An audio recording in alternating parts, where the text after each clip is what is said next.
अफशा मेरे सोर्सेज ने एक पक्की खबर मुझे दी है, मैं चैलेंज करता हूँ अगर ये खबर बाउंस हो गई तो जो इमरान खान की सज़ा वो मेरी। और ख़बर ये है कि जो बक्से के अंदर शेरवानियाँ रखी गई थी उनकी क्रीज ख़राब हो गई थी, उनको दोबारा इस्त्री करवा लिया गया। और ये इत्तला आपको किसी नीलकंठ ने दी है? हाँ, हमारे पास चिड़िया वीडिया तो है नहीं, नीलकंठ ने ये इतला नहीं दी, ये किसी और ने दी है। नीलकंठ ने एक और इतला दी है, चले मैं आपको वो भी बता देता हूँ। और वो ये है कि जो इमरान खान न्याजी की वजारत उज़्मा वाली शेरवानी थी उसको अजायब घर में रखने का फैसला कर लिया गया। जे उन्होंने दीमक ना खा जाए है ना। उसमें से वानी अलग कर दी गई है और शेर वापस आ रहा है। अच्छा खैर, गुड वन। अच्छा coming back to the point, शेरवानियों तक बहस महदूद करवाने के लिए कोशिश की हुकूमती जो मुआवनीन खसूसी, और एक लफ्ज़ और भी इस्तेमाल होता है वो मैं करना नहीं चाहती। आप रहने दें, लेकिन ये कि सब जानते हैं और दर हकीकत ये बात सबको पता है कि ये शेरवानियों की जंग नहीं थी, ये आइन और उस गुंडागर्दी की जंग थी जो इमरान खान और उसका गैंग, अब तो मैं कल्ट भी नहीं कहता इसको, कब्जागीर फैला रहे थे, जिसमें आइन जीत गया। जाहिर है घुस बैठिए ज़्यादा देर तक, मतलब ठीक है माना इस मुल्क में 11 साल भी घुस बैठिए, घुसे रहे हैं पीएम हाउस में, प्रेसिडेंट हाउस में, लेकिन अब ज़माना थोड़ा बदल गया है। और गल है कि कल थोड़ी देर रास्ते में काफ़ी एक्साइटेड हुई सी, मतलब लास्ट टाइम जब मैं इतनी खुश हुई थी और इतनी मैंने मतलब चीख कर अपने वालिद साहब को हक किया या वालिदा को, तो I was in my teens. तब वसीम वकार के ज़माने, अरूज का ज़माना था और जिस तरह से विकेट्स गिरती थी और फिर जो शोर मचता था घर में, कल तकरीबन वैसा मंजर था। एंड देन आई रियलाइज्ड कि बेटा कूल डाउन, सुकून कर। अच्छा, लेकिन आपकी खुशी अपनी जगह पे, वो वसीम अकरम का भी केस कुछ अदालतों में चलते रहे, उसका भी अगर फैसला इस तरह का आ जाता तो शायद आपकी वो खुशी भी, मैं वो खुशी आपकी ख़राब नहीं करना चाहता, मैं ये खुशी भी आपकी ख़राब नहीं करना चाहता, लेकिन एक मासूमाना सा सवाल है मेरा, वाकई नज़रिया ज़रूरत दफन हो गया? हाल दी कड़ी। अच्छा। कल बिलावल साहब ने जो कहा ना कि नहीं ये किसी एक सियासी जमात की जीत नहीं है, ये अपोजिशन की जीत नहीं है, ये अवाम और आइन की जीत है, मुझे लगता है दिल में उन्होंने ब्रैकेट के अंदर लिखा होगा हाल दी कड़ी। बिल्कुल, लेकिन इससे मुझे एक बरसबील तस्करा बिल्कुल एक बात याद आ गई। सुप्रीम कोर्ट में ये कहा गया कि बिलावल भुट्टो ख़ानदान की कुर्बानियों का जिक्र किया गया। भुट्टो ख़ानदान की तीसरी पीढ़ी सियासत में है, ये कहा गया। ये वही अदलिया है जहाँ पे भुट्टो साहब का अदालती कत्ल हुआ था और आज या कल एतराफ़ किया गया भुट्टो ख़ानदान की कुर्बानियों का, तो साबित तो यही होता है ना कि सबसे बड़ी सुप्रीम कोर्ट वक्त है या आई थिंक अवाम के बदलते मिजाज हैं, ऑप्टिक्स मैटर करते हैं काशिफ साहब। अच्छा चलें, मुझे आप उस सवाल का जवाब दें कि नज़रिया ज़रूरत वाकई दफन हो गया?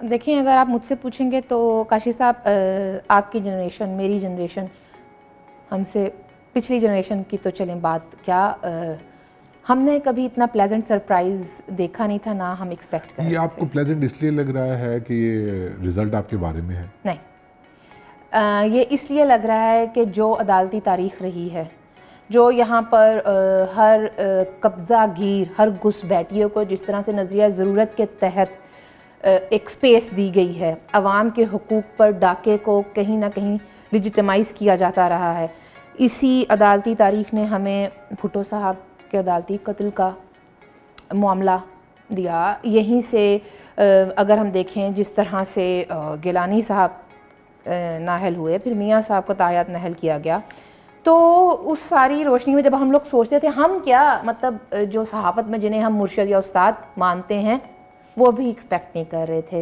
It was too good to believe. अच्छा, मैं अब आपको ये नहीं कहूँगा कि आपने बड़े लिबरलों की तरह तकरीर शुरू कर दी, जो कि आपने कर दी कि जनाब जमहूरियत जीत गई और तारीख बदली गई।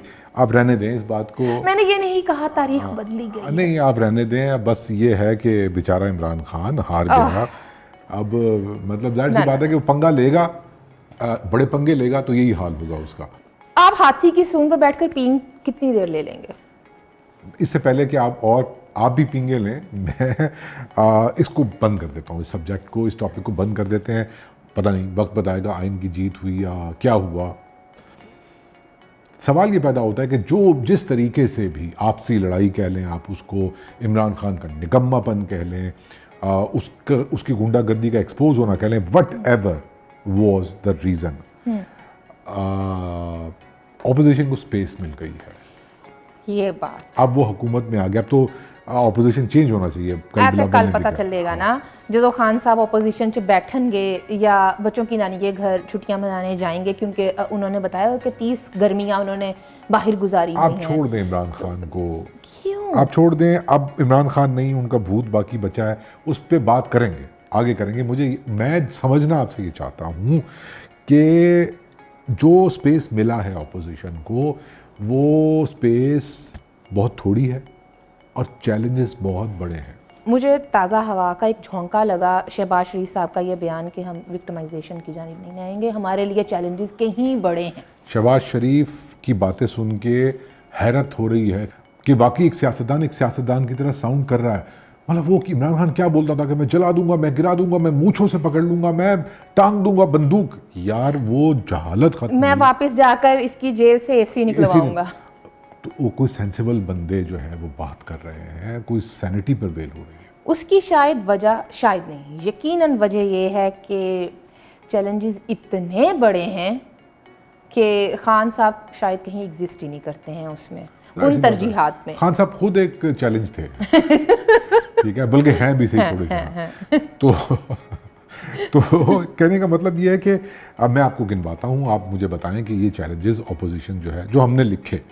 इंतखाबी इस्लाहात, मुझे उम्मीद है कि आम इंतखाबात से पहले ये जो एक कुछ वक्त मिलेगा, इस वक्त जो अपोजिशन है, जब ये इधर हुकूमती बेंचेस पर आएंगे, तो ये इंतखाबी इस्लाहात आने वाले इलेक्शंस में बहुत सारी बेहतरी और एक शफाफियत के लिए नई राह खोलेंगी।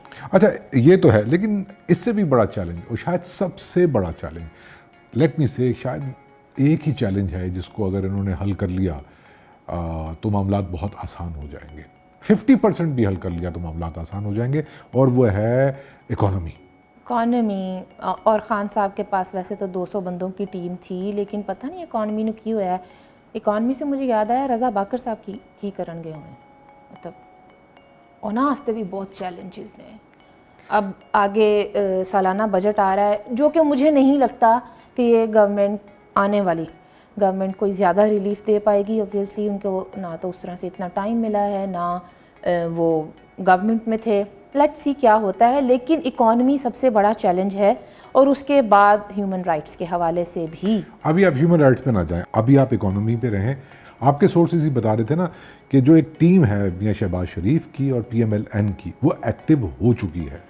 मेरे सोर्सेज फिर पता है ना, फिर मेरे टोकरियां ते लफाफे ते की ना की इल्ज़ाम लगना है। अच्छा चलें, आपके सोर्सेज नहीं, मेरे सोर्सेज ने बताया और मेरा सोर्स तो आप ही हैं, लेकिन ये कि मुझे पता लगा ये है कि दे आर रेडी। और काशिफ साहब, एक सवाल जो आप कर रहे थे कुछ देर पहले इस कैमरे के ऑन होने से पहले, कि क्या ख्याल है ये लोग इन चैलेंजेस से निपट पाएंगे, तो मैंने आपसे यही बात की कि इन दोनों से मेरी मुराद है पाकिस्तान पीपल्स पार्टी और PMLN, इन्होंने साबित करके दिखाया हुआ है। इनको बहुत कटा फटा और तकलीफ़ वाला पाकिस्तान मिला था, लेकिन इनको नया पाकिस्तान नहीं मिला था। लेकिन देखें अब क्या बनता है। ये वो बात है जो हमें बार बार खान साहब बताते हैं ना, 30 सालों का गंद किस तरह साफ कर दूं। अब होना ये चाहिए कि ये लोग भी कहें कि 4 सालों का गंद हम 70 सालों में साफ नहीं कर पाएंगे। ये अफोर्ड नहीं कर सकते ऐसा कहना अफोर्ड नहीं, क्योंकि इनकी गर्दन पे बैठा हुआ है इमरान नियाजी, वो बैठा रहेगा। और अगर ये सोच रहे हैं ना कि सब कुछ ठीक हो गया है, प्रोजेक्ट इमरान अभी रहेगा। और मीडिया भी, आपको पता है मीडिया का किरदार जो है वो इसी बुत को मीडिया ने बनाया था। मीडिया से मुराद आपकी मेन स्ट्रीम मीडिया है, मैं समझी न्यूज़ इंडस्ट्री है, ये आर्टिस्ट भी आंदे ने ना, तो वो मेन स्ट्रीम जो है एंटरटेनमेंट मीडिया है ना। देखिए ना, कल एक आर्टिस्ट, मैं उनका नाम नहीं लूँगी, पाकिस्तान की नंबर 1 आर्टिस्ट हैं वो, उनका नाम शाहरुख खान लेंगे।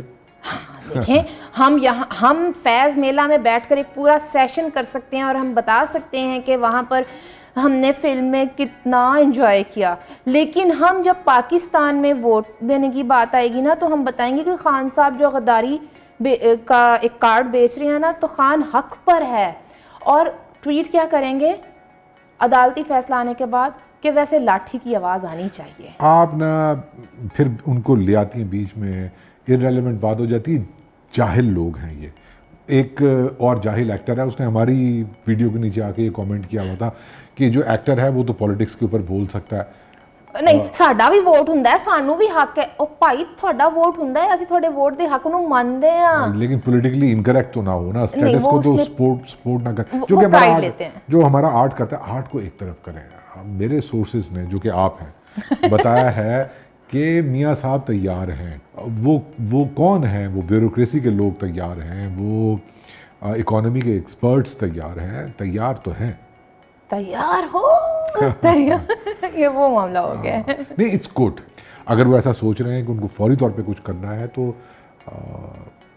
फौरी तौर पर तो और भी बहुत कुछ करने वाला है काशिफ साहब। पीका की बात की जाए या डिजिटल मीडिया प्लेटफॉर्म्स की बात की जाए, सहाफ़ियों के तहफ़्फ़ुज़ की बात की जाए, फ्रीडम ऑफ स्पीच की बात की जाए, तो मैं रिक्वेस्ट करूँगी शहबाज शरीफ साहब से कि थोड़ी सी पिदराना शफ़क़त का मुज़ाहिरा किया जाए हमारे साथ भी। ये आपने बिल्कुल सही पॉइंट आउट किया है कि ये वो लोग हैं जिन्होंने उस वक्त आपके बारे में अच्छा बोला जब आपको गाली बकना फैशन था।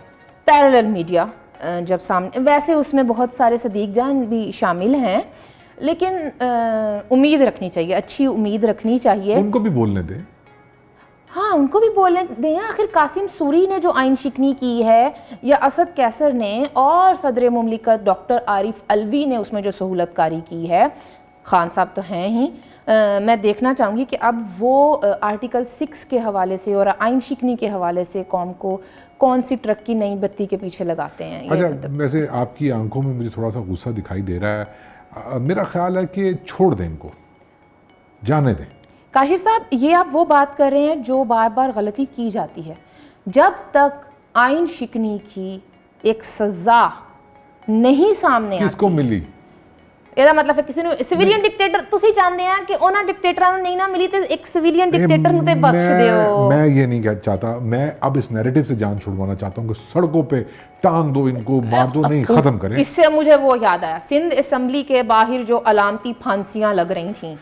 भाई बात यह है ना कि इन फैशिस्टों ने पूरे मुल्क का माहौल फैशिज्म पर मबनी बनाया हुआ था। तो अब अगर ये लोग सेनेटी वाले आए हैं थोड़ा सा, तो ये अगर इस तरह की हरकतें करेंगे, ये प्रायोरिटी नहीं है। और बर्दाश्त के कल्चर को और की। तनकीद को बर्दाश्त करके आगे चलने का कल्चर। अच्छा, असी थे परवेज इलाही साहब ਨੂੰ क्यों भूल गए? ये खान साहब पीएम एक दिन के हैं, तो वो बेचारे दा की कसूर है? परवेज इलाही साहब, वो क्या वो था, शेरवानी की बात कर रहे थे आप। वो क्या था, वो 100 जूते और 100 प्याज वाली नहीं, वो पंजाबी जी सवाद आंदा है, 100 गंडे ते 100 डंडे। ये तकरीबन वही सूरत हाल बन गई है। Khan sahab and company and Moonis Elahi type लोग जो हमजा शहबाज शरीफ साहब का मजाक उड़ा रहे थे कि फ्लैटिस का सीएम बनना मुबारक, और ये वो, आपको काशिफ साहब याद नहीं होगा। एक तो हम लोगों की ना याददाश्त काफ़ी कमज़ोर है। एक दफ़ा खान साहब ने अपने आले दवाले वो बनी गाला में ना झंडे गाड़ के कहा था कि अपोजिशन लीडर का भी हक होता है, मैंने भी कौम से खिताब करना है, मेरे पास भी पीटीवी की टीम भेजी जाए। और मुझे आज भी याद है कौन कौन से निजी टीवी चैनल्स ने उस तकरीर को, उस कौम से खिताब को लाइव दिखाया था। आपको शायद ये वाक़या याद नहीं है। नहीं, मुझे याद नहीं है। मैं इसको मिलाने की कोशिश कर रहा हूँ कि वो जब खिताबों का सिलसिला शुरू हुआ था, उस सिलसिले का सुना है आज आखिरी किताब नहीं, मैंने सुना है कि वो अभी कोशिश जारी है कि आज भी खिताब कर लिया जाए। कोशिश जारी है। मुझे तो इनकी इंटेंशंस पे कोई शक नहीं है, सलाहियतों पर भी कोई शक नहीं। They are competent enough. इतने तो हैं। देखिए ना, अब मियाँ साहब ਲੰਡਨ 'ਚ ਬਹਿ ਕੇ ਡਾਲਰ ਦੀ ਕੀਮਤ ਨੂੰ ਕੰਟਰੋਲ ਕਰ ਰਹੇ ਸਨ। ਮਤਲਬ ਤੁਸੀਂ ਅੰਦਾਜ਼ਾ ਕਰੋ ਕਿ ਕੱਲ ਹੀ ਇਹ ਫੈਸਲਾ ਆਇਆ ਤੇ ਅੱਜ ਸਟਾਕ ਮਾਰਕੀਟ ਦੇ ਵਿੱਚ ਕੀ सूरत हाल बन रही है, डॉलर भी ठग करके सस्ता हो गया। ये सब ये जो करवा रहे हैं ना, ये मियां साहब और डार साहब मिलके करवा रहे हैं, मैं बता रही हूँ। और बैरूनी साजिश कामयाब मेरे सोर्स ने मुझे ये भी बताया है, जो कि आप हैं, कि IMF की ट्रेंच भी आने वाली है और FATF में जो वो ग्रे लिस्ट है ना, वो फिलहाल बरकरार रहेगी। ठीक है, लेकिन मामला बेहतर होने वाले हैं और बाइडेन का फोन भी आने वाला है। ये भी मेरे सोर्स ने बताया। तो सवाल हो तो आना है, फिर साबित हो जाना है ये बैरूनी साजिश थी, इसीलिए बाइडेन ने कॉल नहीं की।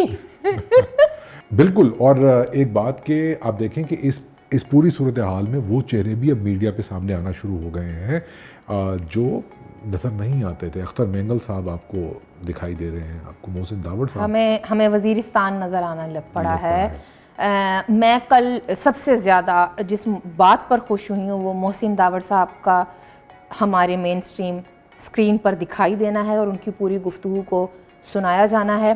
ये जो छोटी सी स्पेस सियासतदानों ने इस दफ़ा क्राफ्ट की है, निकाली है, हासिल की है, इससे कुछ भले की उम्मीद है। भले की उम्मीद है। और आप मियाँ साहब का तस्करा कर रही थी, वो भी देख रहे थे फैसले को, और मियाँ साहब को टीवी पे दिखा दिया गया।